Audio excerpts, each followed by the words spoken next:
Fever stories और ये है रेडियो नशा प्रोडक्शन। आप सुन रहे हैं छोटी सी कहानी पीयूष के साथ।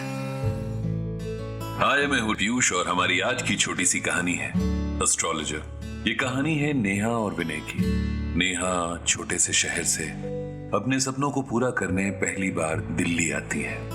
दिल्ली में जॉब तो अच्छी कंपनी में मिल जाती है, पर जनाब दिल्ली जैसे शहर में सिर्फ जॉब मिलना सब कुछ नहीं है। रहने के लिए अच्छी जगह और प्रॉपर कनेक्टिविटी भी जरूरी है, क्योंकि आधे से ज्यादा टाइम तो दिल्ली वाले ट्रैवलिंग में निकाल देते हैं। कुछ ऐसा ही हाल नेहा का भी था।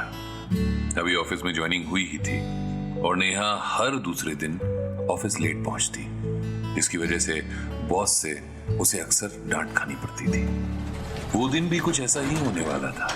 नेहा लिफ्ट में बस यही दुआ कर रही थी कि काश आज बॉस ऑफिस में ना हो, वरना फिर क्लास लग जाएगी। लिफ्ट खुली और नेहा भागकर ऑफिस में एंटर कर गई, पर लगा दुआ कबूल नहीं हुई नेहा की। बॉस नेहा के बिल्कुल सामने खड़े थे। लो, आ गई मैडम। नेहा जी, आप ऐसा क्यों नहीं करती? आप घर पर ही रहें, ऑफिस का काम कर लिया करिए वहीं से, और अगर आप चाहें तो मैं आपके घर ही आ जाया करूंगा। वो मुझे कुछ नहीं सुनना। Look Neha, this is the last warning. अगर फिर ऐसा हुआ then I'll have to take some serious action against you। Neha sir झुकाकर सब सुनती रही और सिर्फ यही बोल पाई, सॉरी सर। नेहा बॉस से डांट खाकर अपनी सीट पर चली गई, कंप्यूटर ऑन करते हुए जैसे खुद से बात कर रही हो। यार, हॉरोस्कोप में तो लिखा था कि आज मेरे लिए बहुत अच्छा दिन है, पर क्या खाक अच्छा ये सुनते ही उसके साथ में बैठा विनय जोर जोर से हंसने लगा। हॉरोस्कोप? व्हाट? क्या मतलब आपका? Sorry I didn't mean that. पर एक सजेशन है, ये दिल्ली का ट्रैफिक है मैडम, इसके आगे अच्छा हॉरोस्कोप हार जाता है। सही बोल रहे हो यार, पर क्या करूं, जितना भी ट्राई कर लूं लेट ही हो जाती हूँ। पर इसमें मेरी गलती नहीं है, मेरा घर ही ऑफिस से इतना दूर है, चाह करके भी टाइम से नहीं पहुंच पाती। तो तुम ऑफिस के पास ही कुछ क्यों नहीं देख लेती? यार, एक तो दिल्ली आए हुए 1 ही महीना हुआ है, किसी को जानती नहीं, सब खुद मैनेज कर रही हूँ।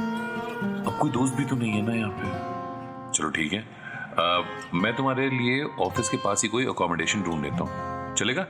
सच्ची? यार कर दो प्लीज, मेरी सारी टेंशन खत्म हो जाएगी। अच्छा ठीक है, देखता हूँ कुछ। यहां से शुरू हुई नेहा और विनय की दोस्ती। कुछ ही टाइम में विनय ने नेहा के लिए ऑफिस के पास एक अच्छा सा घर अरेंज करवा दिया।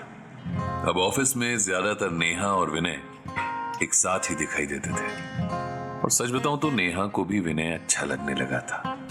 अब लगे भी क्यों ना, उसने नेहा की हेल्प जो की थी। देखते देखते 2 साल बीत जाते हैं। नेहा और विनय अब सिर्फ ऑफिस में ही नहीं, बल्कि ऑफिस के बाहर भी एक साथ काफी टाइम स्पेंड करते थे। विनय नेहा का पूरा ख्याल रखता था, उसे ऑफिस से घर छोड़ना और घर से ऑफिस के लिए पिक करना, वीकेंड पर लॉन्ग ड्राइव, सब कुछ बढ़िया चल रहा था। नेहा, जो कि एक ट्रेडिशनल फैमिली को बिलोंग करती थी, उसका मानना था it's all in the stars. वो हमेशा विनय को भी यही बात बोलती थी, विनय तुम्हें पता है, जब मैं स्कूल में थी ना, तब एक एस्ट्रोलॉजर ने मुझे बताया था कि मेरी ना लव मैरिज होगी और मेरा हस्बैंड मुझे बहुत प्यार करेगा, लाइफ लॉन्ग। क्या तुम भी कहां इन बातों पर यकीन करती हो? अरे नहीं यार, तुम यकीन क्यों नहीं करते हो? अगर ऐसा नहीं होता तो तुम मुझे कैसे मिलते?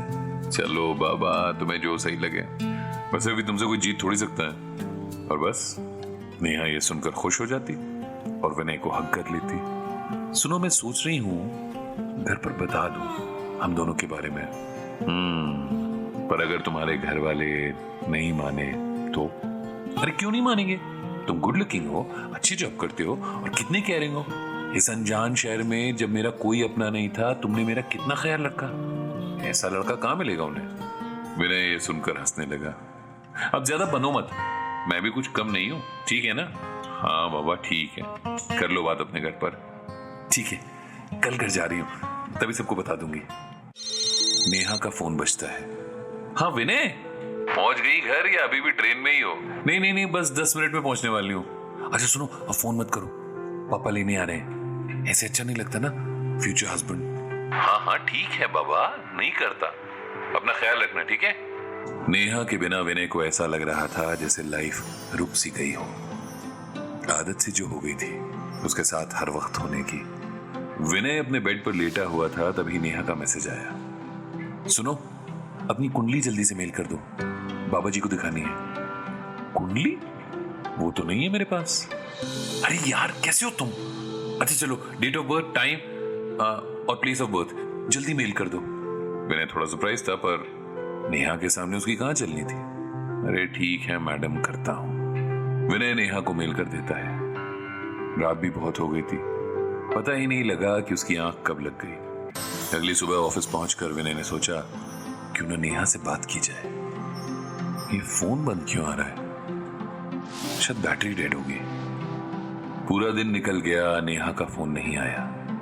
विनय ने घर जाते ही नेहा को कई बार फोन किया, पर नेहा की तरफ से कोई रिस्पॉन्स नहीं आया। विनय को मानो कुछ समझ नहीं आ रहा था। नेहा को लेकर उसकी टेंशन बढ़ती जा रही थी। नेहा ठीक तो है? कहीं कुछ, अरे यार ये फोन क्यों नहीं? ऐसा ही कुछ ख्याल उसके दिमाग में चल रहा था, पर विनय अपने मन को मनाते हुए खुद से ही बात करने लगा। घर वालों से मिलने गई है, शायद उनके साथ बिजी होगी।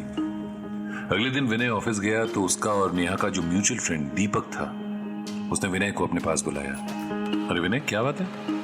नेहा ने कहीं और ज्वाइन कर लिया क्या? मतलब? अरे तुम्हें नहीं पता, नेहा ने कल रात को रिजाइन कर दिया जॉब से। विनय बिल्कुल सरप्राइज था। तभी उसके फोन पर मैसेज आया, नेहा का मैसेज। सुनो विनय, प्लीज मुझे गलत मत समझना, मैं तुम्हें फेस नहीं कर सकती हूँ इसलिए मैसेज किया है। एस्ट्रोलॉजर से जब हमारी कुंडलियां मिलाई ना, तो उन्होंने बताया कि तुम्हारे साथ मैं शादी के बाद खुश नहीं रहूंगी। तुम मेरे लिए राइट पर्सन नहीं हो, सो प्लीज हमें ये सब यहीं खत्म कर देना चाहिए। आफ्टर ऑल लाइफ में खुश नहीं रहेंगे तो क्या फायदा। उस मैसेज को देखते हुए विनय ने बस यही सोचा, जो इंसान मुझे जानता नहीं वो ये बातें कह रहा है कि मेरे साथ वो खुश रहेगी या नहीं, और जो मेरे साथ 2 साल से है उसे प्यार पर यकीन ही नहीं रहा। विनय ने आखिरी मैसेज सिर्फ यही किया, सितारों पर यकीन है, इंसानों पर नहीं। और आखिर में वो जो इमोजी होता है ना, हा हा हा हा हा वाला, वो सेंड कर दिया।